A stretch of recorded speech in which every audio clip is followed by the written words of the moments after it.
How much learning do you actually do on the job in real estate, and how much do you remember from your licensing as a realtor? We're going to talk about that today and more in today's episode of The Den. The Den, powered by the Lyons Group, a show dedicated to exploring hot topics in real estate, local happenings, and industry trends. We're a small team of professionals approaching $400 million in sales and nearly 2,000 local transactions. You're listening to time-tested experts and industry leaders. Here's a refreshing look at real estate happenings and more. Welcome to The Den. Hello, everyone. Welcome to this episode of The Den. And today is going to be a fumbling, bumbling episode because we're going to go back and actually try to answer some questions that we had from our licensing exam. No one studied, right? We didn't get any studying here. But before I get to that, let me introduce my friends, my partners, my co-hosts, the fellow members of the Lyons Group. To my left, Paul, Hammy the Rockberry, Aspen the Ninja Gruen, and the boss, Shannon Martin Martinez. My name is Ben Lyons, and I'm your host of The Den, Top Brokers Taking on Tough Questions. Now, today, it's going to be really tough questions. Literally tough questions. Literally tough questions. So what we decided to do is have a little fun today for our audience. And none of us did any studying here, but what we decided to do is everyone pull up some old questions from our real estate licensing exams. Paul, are you nervous? I didn't study the first time for the exam, so I don't know what we're getting into. Kind of like your driver's license, right? You just kind of bumped into some things. And let's not talk about that either. Yeah. Pulled over my first day being licensed. Oh, my heavens. That is, I want to hear that story. No, maybe for another episode. But before we get to the questions, let's just talk a little bit about the licensing exam in New Mexico. And just for our viewers to know, you have two different parts to the exam. You have the first and foremost, which is the national component, which is national rules and regulations and terms that we use on a national level. And then you have a state testing exam that you go through specific to the state. There's things that involve stuff just here in New Mexico or Colorado. So you have to be proficient in both to get your license. But really, how much of that knowledge parlays into everyday business? Paul, tell me your thoughts on how much knowledge you actually used from your exam to what you do in everyday real estate. Not a lot. I think the truth is maybe 10%. But when you get into like water rights and how you want to take title and all that kind of stuff, that's kind of important to know. But the rest of it is garbage. Mm-hmm. I don't think garbage. I wouldn't say garbage. Don't take my license away. Yeah. But stuff that you need to know for the test. And then as soon as you get out there, you have all your books in front of you again, and most of it never comes up. Right. Yeah. Ladies, thoughts on that? I mean, Aspen, you were licensed, 6-7 years ago. Mm-hmm. So it's relatively fresh compared to my 24 or 5 years. I don't think any of it was really relevant, less than 10%. Yeah. Yeah. And even like the terminology is different, even if you go state to state. So something might be true on like the national for the test, but it's not called that state to state on a state to state basis. So yeah. We use different terms in different states. Mm-hmm. Well, even in this state, I had a lender down here 2 days ago, chattel loans. That's not some phrase we use here much. Yeah. Even within the state, terminology is different. Mm-hmm. Yeah. Yeah. Shannon, what are your thoughts? No, wait a minute. Now you are the veteran here. You I'm when the it was oldest. 20 We can say that. 25 years ago, or was it 26 maybe? Well, I started in 1997, but I didn't take my license till 2000. So I guess it's been 24 years. Okay. 24 years. But what I can say is it is mostly, we don't use the information that you have to learn on the test. But you have to know that you can't discriminate against certain classes. But do you really care what year you couldn't discriminate? I can't discriminate this year. That's what matters. So those are the kind of the questions on the test that really throw you off. Sure. You know, they're giving you all these years when different things passed. Yeah. I don't really care what year they added this and they added that. I just know you can't do it this year and I'm not going to. So a lot of it, that's where people fail that test over and over again. When people say, I took the test 4 times before I passed. That's why. Yeah. It's not because they don't know what they're doing. I think the math gets people too. Very much so. Yeah. And I was going through the test questions and most of it's about lending. Yeah. Which we're supposed to say, well, contact a lender. That's right. Yeah. And property management, which we can't even do without an additional license. Right. Yeah. Right.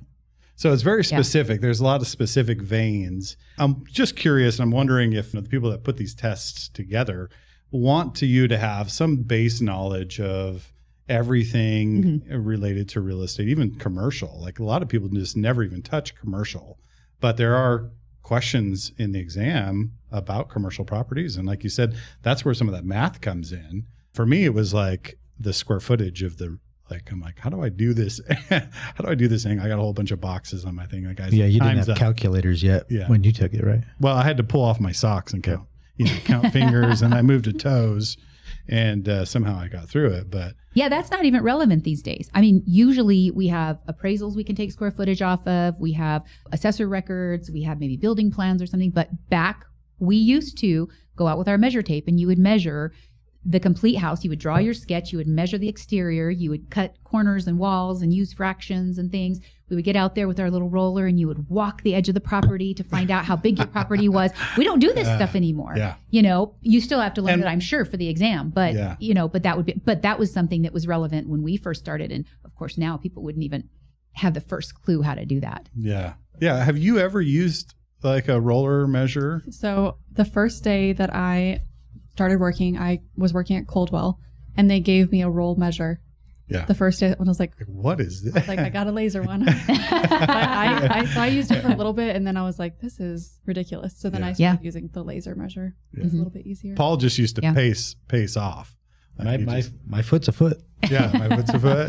It works. Yeah, and I'm like, then you got baseboards, so then you got to take the baseboards. You got to add that in. So, so in all seriousness, back to the reality of the practice in real estate. What do you think is most important about a realtor to understand? Is it this information that we learn on the tests, or is it how to deal with relationships with people and maybe figure out how to find answers versus knowing the answers all the time? What is the component that's most important as a new realtor?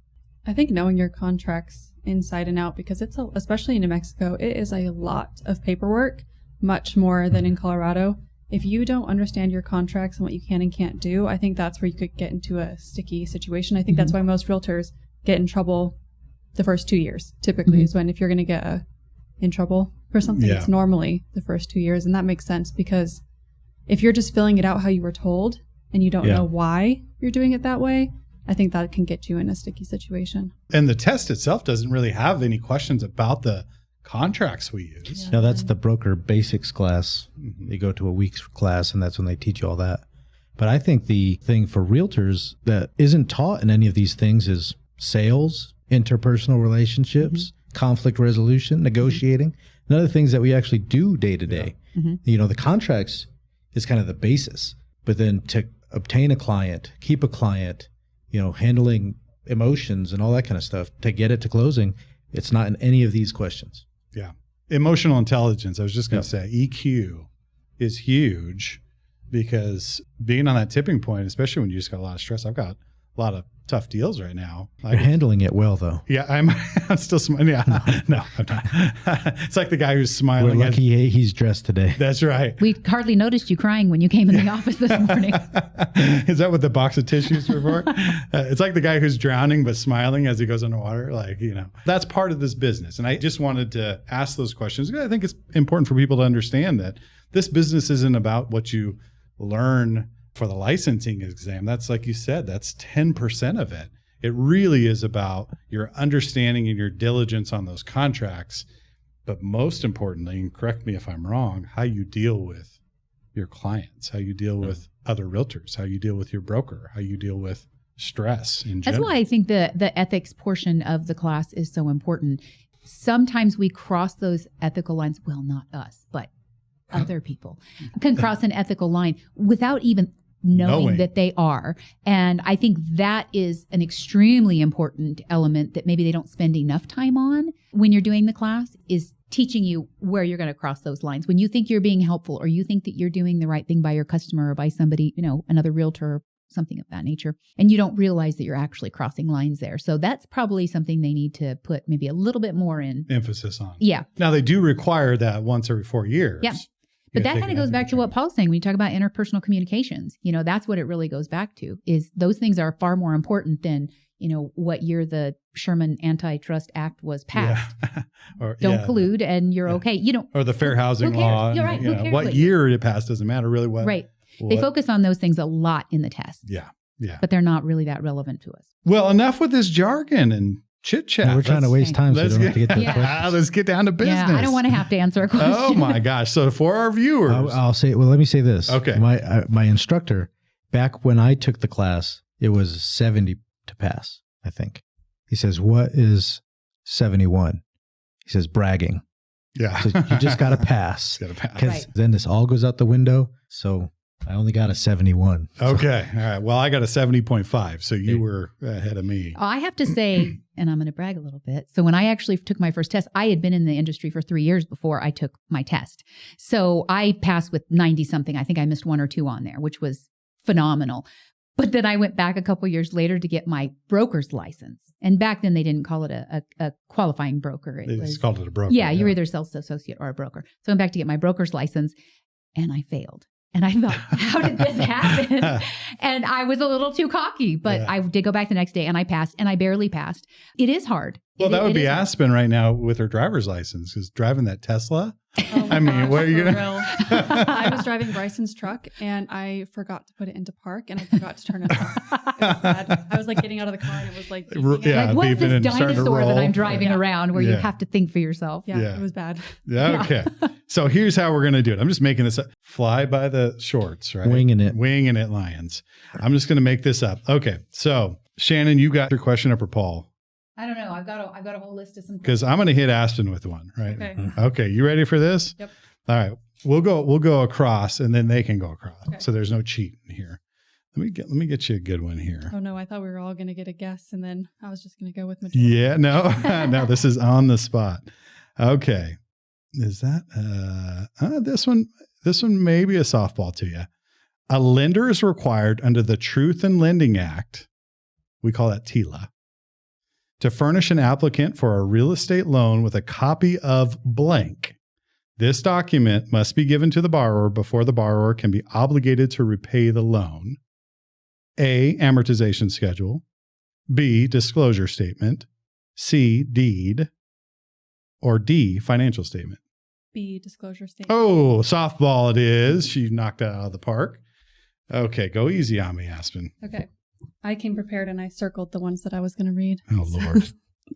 If a person has complete control over their property and the ownership in the property is not defeasible, what interest does the person have in the property? A, fee conditional estate. B, fee simple estate. C, life estate. Or D, defeasible fee estate. Well, I don't think it's A, and I don't think it's, well, what's D again? D was defeasible fee estate. And you said that it's an ownership without a defeasible estate. So I don't think it's D. Shut up, Paul Berry. I'm going to go, what was B and C? B was fee simple estate and C was life estate. I would say fee simple B, my final answer. Correct. Ooh, man, look at that. You're on fire. Terrible. He needed a win today. I needed a Yeah. win. Yeah. Thank you. Thank you for softballing me. Okay, Shannon, you're up. And Paul, you're in the hot seat. I don't like this. Yeah. Okay. Especially when we both got it right. Oh my God. Yeah, that's right. We said a Just you off camera. If I'm fumbling, just go like, Yeah. Okay. I got you. No So- cheating. No cheating, Paul. I would never allow that. my customers don't watch anyway. Right.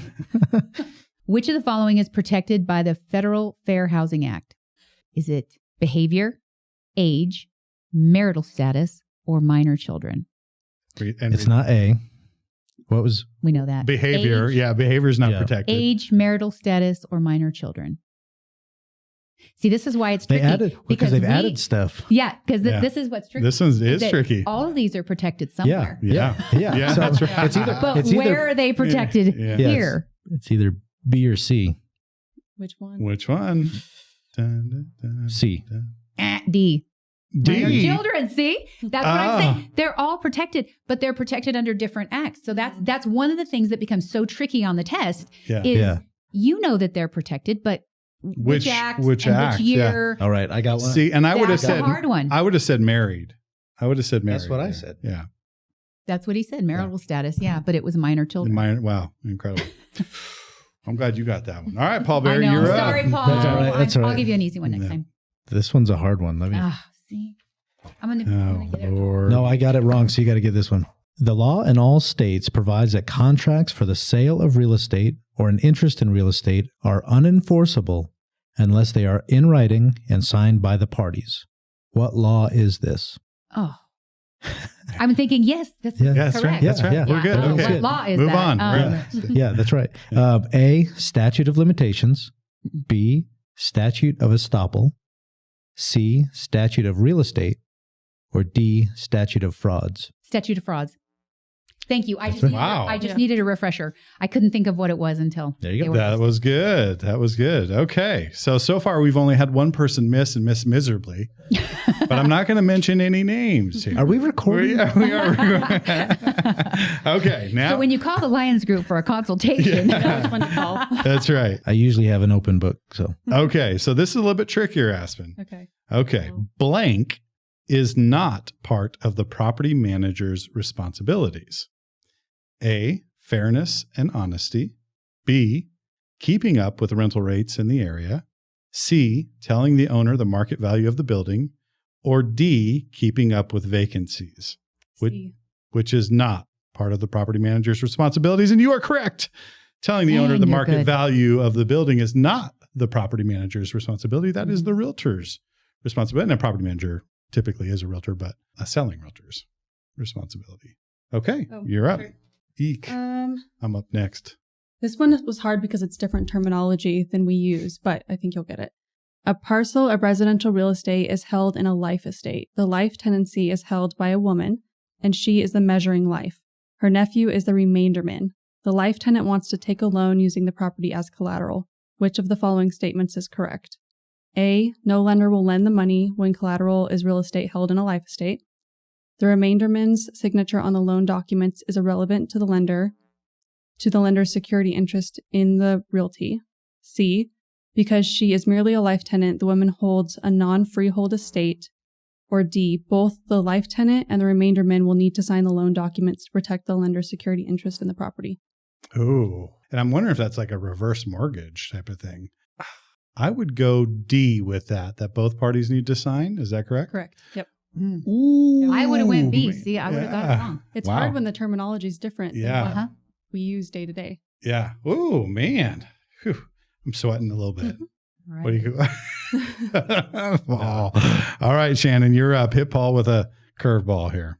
A woman who owns a parcel of real estate in severalty wants her son to have the property, but only after she dies. Which of the following choices is correct and will accomplish her wishes? A devise in properly executed will, a life estate in which the son is the life tenant and measuring life, and the woman is the remainder man, alienation via a delivered and accepted quitclaim deed. Since the property is owned in severalty, the other owner will need to be consulted. Wow. I don't even. Okay, your question is. Yeah. I'm thinking it's either A or D. Or either, is that? And you would be right. Okay. Mhm. I don't like how you've done that. You did that the last time too. You're like, But- B or C. Yeah. Yeah. It's And I'm either in A, love- B, And I or got it C or wrong. D. And I got it wrong. So which one? It is one of those. In severalty, it would have to be kind of the same thing he had. It would be D. A properly executed will. That would do the job. That would do the job. Yeah. Simple and straightforward. That would make sense. That I makes was sense. going to say D too. Mm-hmm. I was thinking D, but then I was like, maybe it's just See, that's a will. the tricky thing. Yeah. There's always one answer that's right and the other answers that are kind of right somewhat. Yeah. And that's what makes it hard. I Yeah. always didn't like the ones where there was multiple right answers on what you would do, but it wanted to know what you do first. And you would really do all of those within like 5 Yeah. minutes of each other. They're all right. Yeah. Exactly. Yeah. And it's not like you do one 10 days later. It's like you would do them all. Boom, Right boom, boom. Right. Yeah. I just want to disclose that I am decent at this job, regardless of what this podcast You is are saying. very good at this. You are job. excellent Paul. at this All right. job, Paul. The primary purpose of the Truth in Lending Act is to A, disclose the true cost of only an FHA loan, B, control interest rates on behalf of the customer, C, control the true cost to close a transaction, or D, disclose the true cost of obtaining credit. D.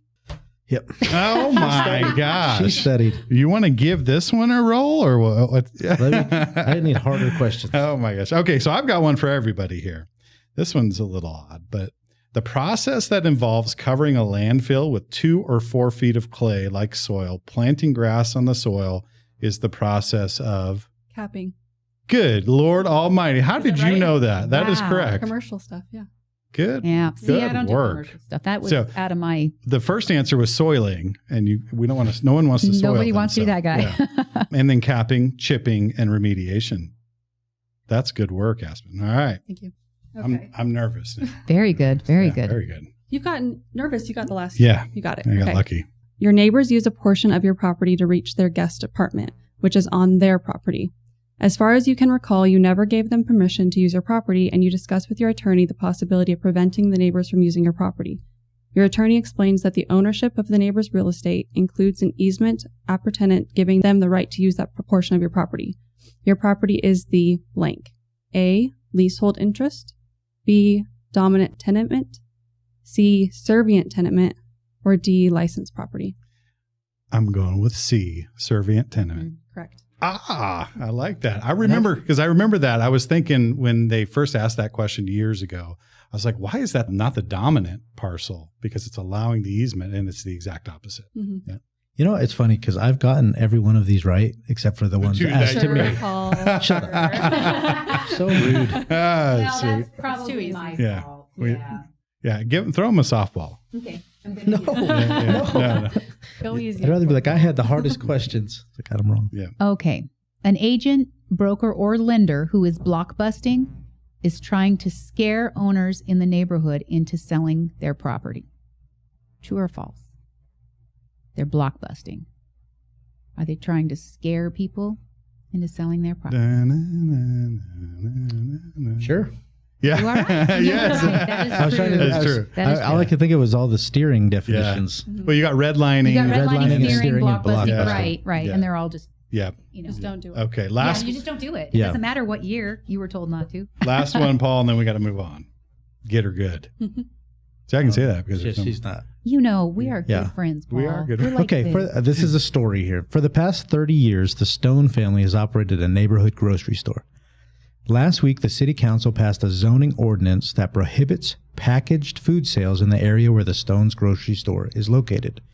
The store is now an example of an A, illegal enterprise, B, non-conforming use, C, violation of eminent domain, or D, variance of the zoning laws. D. Ah, No? no. Non-conforming use would be my guess. That would be my guess too. Paul? You know what? You're right, because they would be grandfathered in. Yeah. You're right. Yeah. Oh, how- you got her back. Yeah. Yeah, Gotcha. you got me, Paul. They gotcha. Okay, let's Yeah. move on to a quick still love you, speed though. round. That was fun. I appreciate you guys playing along. And just so our audience knows, we did not study for this at all. So Obviously. obviously. So let's move on to the speed round. What is the biggest reminder that you've had that's important in this business, just based on our discussion today? Paul, kick it off. To know that I don't have all the answers, but knowing where to get the correct answers is probably more important than having the right answers. Mm-hmm. I would agree. That's a great answer. Thank you. See, Finally. you came back and you hit a RBI, and Yeah. there you go, won the game. There you go, Aspen. I would say kind of similar to Paul, but knowing, like, really choosing your qualifying broker and where you're going to work based on their knowledge too, because you don't have to know everything, because the stuff in this test, I mean, we might use some of it, but we don't really need to know most of it. But if you have a qualifying broker who knows the answers that are relevant to where you live, that's what you need when you're first starting. Mm-hmm. Love that. Great answer. Shannon? So I would say just know that if you are going to get your real estate license and you are headed into the test, don't read too much into it. If you fail it a few times, which most people do, it's designed that way. It's designed for you to really have to know things back and forth. Don't get too worried about it. It doesn't mean you're not going to be a good broker. A lot of this stuff isn't going to be relevant. You're not going to use it. You just have to know it, get the test, and then start some real learning. I think that's great. And I'm going to parlay off of that. My thought is that in life, it's not always how you test. It's about how you respond to situations, how you deal with people, all the other intangibles that go along with doing business. To be a successful realtor, you need to have all those components and surround yourself with great people. And that's what we love to do here at the Lyons Group, is surround ourselves with great minds, and we can accomplish more together. So thank you for that. What a great episode. That was fun. Now on to my favorite part of the episode, which is called the Lyons Pride. As Lyons Group members, we take a great pride in our community. We give back constantly and try to make our community a better place to live for everyone here. And we like to highlight people, entity, or events, organizations that do the same. Today, Paul, you are up on the Lyons Pride. Who do you have? Okay, today I have somebody that may not be known to everybody, but when his work is in the air, everybody loves to see it. So he is the Balloonmeister, Doug Lenberg. He brought back the balloon rally to Bloomfield. He's trying to do it again here in Farmington. We did one last year. Last 2 years, I think. Last 2 years, okay. He's been doing one in Durango for a while, but he is really working hard to bring the balloon rallies back, and it's a lot of fun. Everybody a lot of fun loves to do it. it. Yep. Mm-hmm. Everybody loves. Who doesn't smile at a balloon? One of the It's a best lot of things work. about living here too. Yeah. Mhm. You know, and Doug is a wealth of knowledge, and he's been the Balloonmeister for decades. And in fact, he gave me a little information a few years ago and said that actually the first, you may not know this, the first balloon rally wasn't in Albuquerque. It wasn't the Fiesta in Albuquerque. It was here in Farmington. Mhm. And after they did that and it got a little successful, Albuquerque had a bigger and better venue, and they took it over. This was many, many decades ago, back in Yep. probably the 60s or 70s. But Yeah, that balloon fiesta was originated here. yeah, isn't that incredible to think about? And so I love the fact, great choice, Paul, because he's bringing that back, and he's been doing it in Durango. He does it in Bloomfield. We used to give balloon rides as closing gifts with Doug many, many years ago. It was kind of a fun, unique. And we had a couple of events for the Board of Realtors where he did a balloon glow. He did rides for the kids. He's been a part of this for a while in this area. Great choice. Doug, if you're listening, we want to thank you here at the Lyons Group for all that you do in our community. Keep getting those balloons up in the air. We love that for our families, for everyone that wants to experience it. And you just can't help but smile. I mean, the number one photographed event in the world is the Albuquerque Balloon Fiesta. And you've been a part of that for many years. And we want to thank you for all you do in our community, and welcome to the Lyons Pride. So thank you for that, Paul. That was awesome. Now, you want to stay tuned to the next episode, because next episode, we're going to talk about owner finance and how it can benefit a seller and a buyer and some of the pitfalls that you want to avoid. But if you like our content, please subscribe to our YouTube channel, our Facebook page, go to our Instagram. You can leave a comment. We would love to hear some feedback. We love engaging with the people that watch the Den, and we also like to share as much knowledge as we can. So schedule a consultation with any one of us. Go to sjcbroker.com, and you can contact any one of us. Get your own private consultation at any point. We love to give you an advantage in today's market. Thank you for listening to this episode of The Den, and we'll see you next time. Thank you for listening to The Den, powered by the Lyons Group. Hit the subscribe button to keep informed on real estate happenings. If you'd like to learn more about the Lyons Group, visit sjcbroker.com. Complex markets require complex strategies. The Lyons Group can give you a true advantage in any market. Whether you're buying or selling, residential or commercial, contact us directly at sjcbroker.com. We're time-tested experts with a client-first approach, and we'll see you next time in The Den.